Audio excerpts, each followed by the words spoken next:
بسم اللہ الرحمن الرحیم۔ بسم اللہ الرحمن الرحیم، الحمدللہ وکفا وسلام علی عبادہ الذین اصطفیٰ، اما بعد۔ عزیز طلبہ، اصول الافتاء و آدابہ کتاب کی آج ہماری نشست نمبر 66 ہے، اور آج کی نشست میں ہم اسی بحث کا ترجمہ پڑھیں گے جو ہم نے گزشتہ 2-3 نشستوں میں مکمل کی ہے، جو بحث کہ قاضی جب اپنے امام کی رائے کے خلاف فیصلہ کر دے تو اس صورت میں وہ فیصلہ نافذ ہوگا یا نہیں۔ اذا ول الامام قاضیا، کہتے ہیں جب کوئی حکمران قاضی کو عہدۂ قضاء پر فائز کر دے اور اس کو کسی متعین مذہب کی پیروی کا پابند نہ کرے، اور قاضی خود مجتہد ہو، پھر وہ ایسا فیصلہ کرے جو کسی بھی دوسرے مذہب کے خلاف ہو، تو اس کا فیصلہ نافذ ہو جائے گا، بشرط یہ کہ وہ مسئلہ مجتہد فیہ ہو۔ مفتی سے اگر اس بارے میں سوال کیا جائے گا تو وہ اسے فیصلے کے نافذ ہونے کا فتویٰ دے گا، اور اگر قاضی نے خود اپنے مذہب کے خلاف فیصلہ دے دیا تو یہی وہی تیسری صورت ہے ان صورتوں میں سے جس میں مفتی اپنے مذہب کے خلاف جو ہے وہ فتویٰ دیتا ہے، جسے کہ ابھی ہم نے پڑھ لیا۔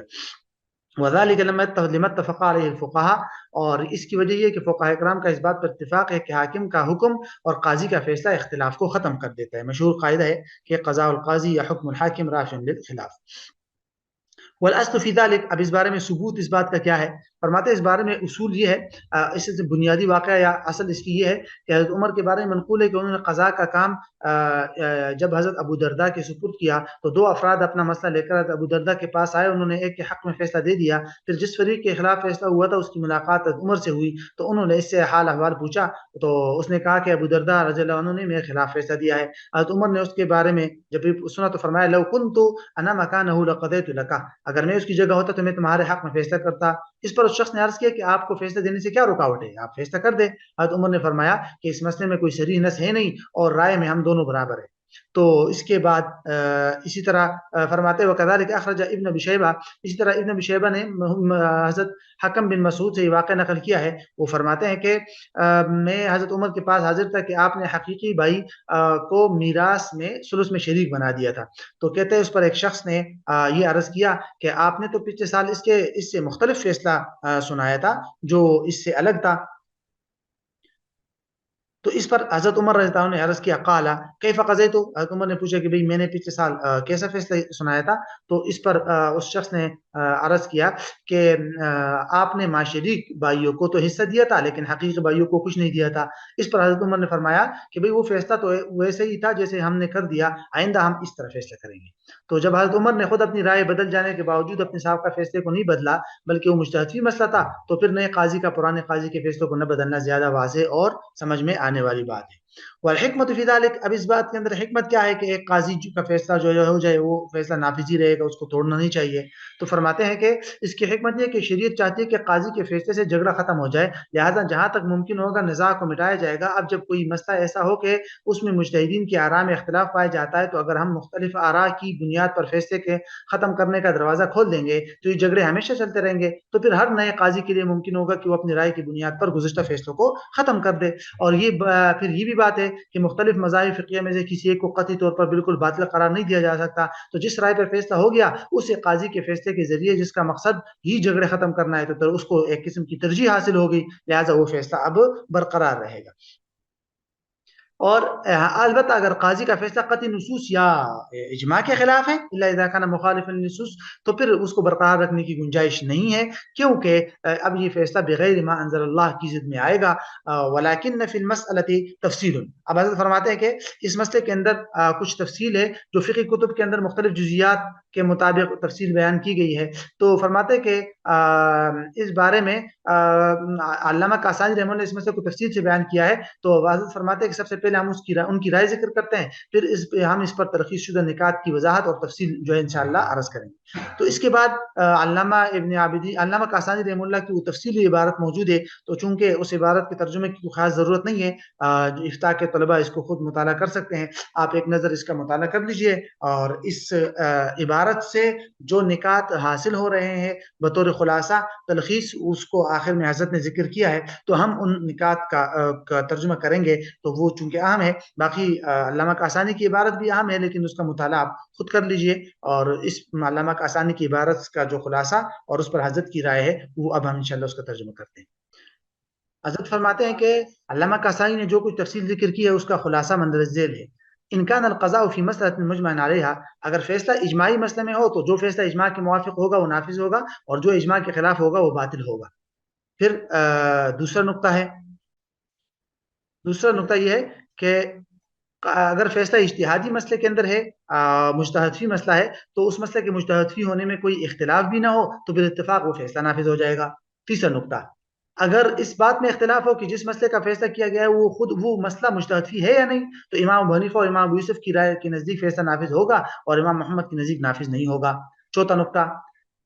اگر خود فیصلہ کرنے کا عمل یعنی نفس قضا ہی مجتہد فی ہو، جیسے غائب کے خلاف فیصلہ اور آزاد شخص پر پابندی، تو جو حضرات ایسے فیصلے کو جائز نہیں قرار دیتے ان کے نزدیک یہ فیصلہ نافذ نہیں ہوگا. ان چار صورتوں کے بارے میں حضرت فرماتے ہیں کہ ان النقطتین الاولی والثانیہ، ان چار میں سے جو پہلا اور دوسرا نقطہ ہے وہ تفصیل کرنے ان میں کوئی تفصیل کرنے کی ضرورت نہیں ہے جیسے کہ ظاہر ہے، البتہ باقی نکات کی حضرت نے وضاحت کی ہے. اب ان کی وضاحت کو ہم دیکھتے ہیں. هل يرتفع پہلا نقطہ، هل يرتفع الخلاف متقدم بالاجماع اللاحق، فرماتے ہیں کہ کیا بعد میں ہونے والا اجماع گزشتہ اختلاف کو ختم کر سکتا ہے یا نہیں. تیسرا نقطہ جس کا تعلق اس صورت سے ہے کہ جب کسی مسئلے میں عہد صحابہ یا تابعین میں اختلاف ہو اور دو میں سے پھر کسی ایک مذہب پر بعد میں اجماع منعقد ہو جائے، جیسے ابن ولد کی بے ہے، عہد صحابہ میں اختلاف تھا کس کی بے جائز ہے یا نہیں، حضرت عمر فرماتے تھے کہ اس کی بے جائز نہیں ہے، حضرت علی اس کی بے کو جائز قرار دیتے تھے، پھر تابعین کے دور میں ابن ولد کے بے کے ناجائز ہونے پر اجماع ہو گیا تھا. اب امام ابو حنیفہ اور امام ابو یوسف فرماتے ہیں کہ جو اجماع لاحق ہے وہ پہلے والے اختلاف کو ختم نہیں کرے گا، لہٰذا بعد میں ہونے والے اجماع کے باوجود یہ مسئلہ اجتہادی ہی رہے گا، اس کو اجماعی نہیں کہیں گے. ٹھیک ہے. اور اب امام ابو یوسف رحم اللہ دین امام محمد کی رائے الگ ہے، وہ ہم نے جو ہے وہ بعد میں آئے گی بھی. بہرحال علامہ سرخسی نے اس کی جو علت بیان کی ہے اس کو دیکھتے ہیں. امام سرخ نے اس کی علت جو ہے وہ یہ بیان کی ہے کہ تابعین کے اجماع میں یہ قوت نہیں ہے کہ وہ اس اختلاف کو ختم کر دے جو صحابہ کے درمیان پایا جاتا تھا، لہٰذا اگر قاضی نے بے کے ام ولد کے جائز ہونے کا فیصلہ کر دیا تو شیخین کے نزدیک یہ فیصلہ نافذ ہو جائے گا، کیونکہ اجتہادی مسئلہ ہے اور اجتہادی مسئلے میں ایک فیصلہ ہے، لہٰذا اس بارے میں جو ہے وہ فیصلہ نافذ ہو جائے گا. البتہ امام محمد رحمہ اللہ کی جو رائے ہے وہ امام محمد رحمہ اللہ کی رائے، تو اس بارے میں ان کی رائے یہ ہے، وہ فرماتے ہیں کہ بھئی بعد میں آنے والا جو اجماع ہے وہ پہلے اختلاف کو ختم کر دیتا ہے، لہذا جب دونوں مذہبوں میں سے ایک پر اجماع ہو گیا تو اب یہ مسئلہ مجتہد فی نہ رہا. اسی لیے اگر قاضی نے بے کے ام ولد کے جائز ہونے کا فیصلہ ام ولد کی بے کے جائز ہونے کا فیصلہ دے دیا تو فیصلہ نافذ نہیں ہوگا کیونکہ یہ خلاف اجماع ہے. اور بما ان کثیر من الفقهاء الحنفیہ، اور فرماتے ہیں کہ بہت سارے فقہاء حنفیہ نے حدود اور قصاص میں عورتوں کی گواہی کو قبول کرنے کے معاملے میں قاضی شریح کے قول پر دیے جانے والے فیصلے کے نافذ ہونے کا فتویٰ دیا ہے، جیسے آگے آئے گا. تو حالانکہ عورتوں کی گواہی کے مسائل میں قبول نہ کیے جانے پر اجماع ہو چکا تھا، تو اس بنا پر بظاہر یہ مستلزم ہے کہ اس بات کو یہاں شیخین کے فتویٰ پر قول پر فتویٰ ہونا چاہیے. اور فرماتے ہیں کہ شیخین کی رائے جو ہے وہ دلیل کے اعتبار سے بھی زیادہ راجح ہے، کیونکہ کئی فقہاء ہیں جن میں خود امام محمد بھی شامل ہے، انہوں نے یہ نقطہ بھی ذکر کیا ہے کہ ان العبرۃ فی کون المحل مجتہد فی، کہ بھئی اصل اعتبار کسی بھی مسئلے کے مجتہد فی ہونے میں اعتبار دلیل کے اشتباہ کا ہے، ان اصل اعتبار دلیل کے اشتباہ کا ہے، حقیقت میں اختلاف کا نہیں ہے کہ اگر اس میں اختلاف ہوا ہو یا نہ ہوا ہو، لیکن وہ مسئلہ اشتباہی دلیل ہو اس میں تو وہ فیصلہ مجتہد فی ہو سکتا ہے. فرماتے ہیں کہ فتاوی ہندیہ کے اندر آیا ہے کہ المنتقا میں بھی اس طرف اشارہ ہے کہ اعتبار جو ہے وہ دلیل کے اشتباہ کا ہے نہ کہ حقیقت اختلاف کا. امام محمد نے یہ بات اس طرح جامع الکبیر اور السیر الکبیر میں بھی ذکر فرمائی ہے، اور اس طرح صاحب الاقضیہ نے بھی یہ بات ذکر کی ہے. صورت ما ذکر فی السیر، فرماتے ہیں اس کی صورت یہ ہے کہ اگر ائمہ مسلمین میں سے کسی امام کی یہ رائے ہو کہ مشرکین عرب سے جزیہ قبول کر لے اور اس نے عملاً یہ جزیہ قبول بھی کر دیا تو یہ جائز ہے، اگرچہ ایسا کرنا تمام ائمہ کے نزدیک غلط ہے، لیکن یہ مسئلہ اجتہادی ہے جیسے کہ الذخیرہ میں موجود ہے. ولا نستطيع ان نقول، اور حضرت فرماتے ہیں کہ ہم یہ کہنے کی ضرورت تو نہیں کر سکتے کہ جس موقف کو صحابہ کرام اور تابعین نے اس اجماع کے خلاف اختیار کیا تھا جو بعد میں منعقد ہوا، تو ان کا ایسا کرنا کسی دلیل پر مبنی نہیں تھا یا یہ اشتباہی دلیل کا مقام نہیں ہے، یہ ہم نہیں کہہ سکتے، کیونکہ بلا دلیل کوئی قول اختیار کرنا یا مقام اشتباہ کے بغیر اختلاف کرنا تو گمراہی ہے جس کا میں قرون کے زمانے میں یعنی کہ اس کا تصور نہیں کیا جا سکتا. اذا كان القضاء نفسه مجتہدا فيه، یہ وہ چوتھا نقطہ ہے. فرماتے ہیں چوتھا نقطہ علامہ کاسانی نے ذکر کیا ہے وہ یہ ہے کہ اگر خود قضا ہی اجتہاد پر مبنی ہو، جیسے قضاء الغائب اور آزاد شخص پر پابندی کا فیصلہ، تو جو حضرات ان مسائل میں قضا کو جائز نہیں مانتے ان کے نزدیک ایسا فیصلہ نافذ نہیں ہوگا. اس پر حضرت فرماتے ہیں کہ علامہ کسائی نے جز کو ذکر کیا، اس پر 2 ملاحظے ہیں جس پر متنبہ ہونا ضروری ہے۔ الملاحظۃ الاولی، وہ پہلے تو یہ ہے کہ ہم تلفیق کی بحث میں علامہ ابن عابدین کے حوالے سے یہ بات نقل کر چکے تھے کہ متاخرین حنفیہ نے ضرورت اور مصلحت کی بنا پر قضاء الغائب کو جائز قرار دیا، لہذا اس مسئلے میں یہاں مثال میں اس کو پیش کرنا مناسب نہیں ہے، کیونکہ متاخرین کے قول کے مطابق اب یہ مسئلہ قضاء الغائب والا مسئلہ ضرورت اور مصلحت کی وجہ سے اتفاقی بن چکا ہے۔ شاید اس قسم کی مناسب مثالیں وہ ہے جو علامہ ابن عابدین نے ذکر فرمائی ہے کہ جیسے قاضی اپنے بیٹے کے حق میں اجنبی کے خلاف فیصلہ کر دے، یا اپنی بیوی کے حق میں فیصلہ کر دے، یا قاضی کو تہمت لگی ہوئی ہو، اور صورتوں میں تو ایسی صورت میں وہ نفس قضا جو ہے وہ مجتہد ہی ہوتا ہے۔ تو بہرحال یہ ہے پہلا ملاحظہ۔ الملاحظۃ الثانیہ، تو دوسرا ملاحظہ حضرت فرماتے ہیں کہ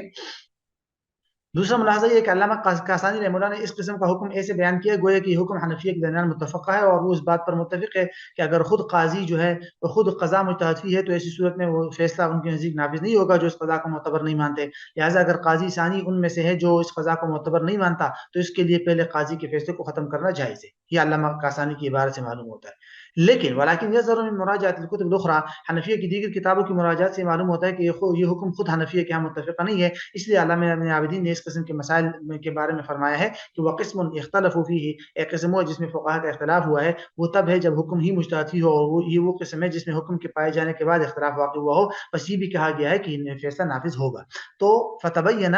فرماتے ہیں کہ اس سے یہ معلوم ہو گیا، ظاہر ہو گیا کہ اس قسم کا حکم خود حنفیہ کے درمیان مختلف ہی ہے، اگرچہ خانیہ اور ذیلی وغیرہ میں ایسے فیصلے کے عدم نفاذ کے قول کی تصحیح کی گئی ہے، لیکن یہ تصحیح اس مسئلے کو مختلفی ہونے سے نہیں نکالتی، کیونکہ بعض حنفیہ نے اس صورت میں بھی فیصلہ نافذ ہونے کو ترجیح دی ہے، جیسے علامہ ابن عابدین نے علامہ ابن شحنہ کے واسطے سے اس قول کے سے ان کے دادا کا قول بھی نقل کیا ہے۔ اب فالفرق بین القولین، اب دونوں اقوال میں فرق یہ ہوا کہ علامہ کاسانی قاضی خان اور علامہ زیرعی کے قول کے مطابق دوسرا قاضی پہلے قاضی کے فیصلے کو نافذ نہیں کرے گا، لیکن اگر وہ فیصلہ نافذ کر دے گا تو یہ فیصلہ نافذ ہو جائے گا، کیونکہ قاضی ثانی نے مسئلہ مجتہد فیہ ہمیں فیصلہ دیا ہے۔ خلاصہ یہ ہوا کہ قاضی اول کے فیصلے کا صحیح ہونا قاضی ثانی کے فیصلے پر موقوف رہے گا۔ اما علی قول ابن شحنہ، اور علامہ ابن شحنہ رحمہ اللہ اور ان حضرات کی رائے کے مطابق پہلے قاضی کا فیصلہ فوری طور پر نافذ ہو جائے گا اور کسی دوسرے قاضی کی منظوری پر وہ فیصلہ موقوف نہیں ہوگا۔